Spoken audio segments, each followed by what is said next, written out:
Sadhguru, namaskaram. You mentioned in your previous discourses that 30% of the illnesses are body, while the rest are mind-created. I just want to know, in case you do get an illness, how do you know that it's mind-created or it's of the body? And in case it's psychosomatic in nature, what would be the emotional and the thought pattern that's behind it? How would you find that out and correct it if possible? Thank you. Suppose your right hand gets up and does funny things and smashes you, pokes your eyes, do you have an ailment or no? Yes, isn't it? For sure you have. That's exactly what your mind is doing, isn't it? It gets up, pops around, hurts you, pokes you, makes you cry, makes you suffer. Do you have an ailment or no? If your hand started poking at you, hitting you, beating you up, definitely you are sick, isn't it? Yes. So if your thoughts and emotions are poking you, strangling you, torturing you every day, aren't you sick, I'm asking? By your own definition I'm going. So, because this sickness is on, it will manifest in so many ways in the physical body. There is no question anymore. Every thought, every reverberation on the level of the mind, depending upon the type of reverberation you create, the whole chemistry is going through a change. It's all been measured. Right now you sit here and think about tigers, you have one kind of chemistry, chemical changes happen. You think about flowers, another kind of chemical change happens.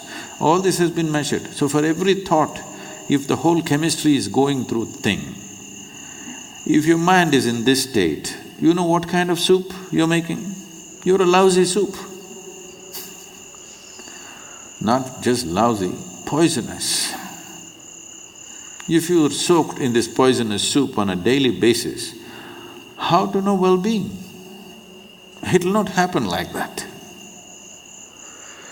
We don't have so much control today in the world as to what we eat, what we drink, what we breathe, all of it is somewhat poisoned. Modern societies have started treating disease, ailment as a natural process, which is a serious mistake. Ancient societies always saw disease as something wrong. That's not how a man should be. A human being should not be in any state of illness, because illness means something fundamentally wrong. But modern societies have started treating this as normal, because there's an industry which thrives on you, very major industry. The second largest industry on the planet is pharmaceuticals. So, if the second largest industry on the planet is pharmaceuticals, there's too much lousy soup, isn't it? Every day you have to add something to this to make it… No. If you're willing, we can make this into a very wonderful soup. The chemistry is in a fantastic state. To be blissful is natural. If you do this, believe me, 70% of the ailments will vanish from the planet. Another 30%, there are many external influences which are not always in control. You cannot control that, only to some extent. So, if you're constantly creating a nasty chemistry within you, how is life within you supposed to understand you're seeking well-being? How? It's just unfair. Life within you thinks, he likes ailments and gives it to you. Yes?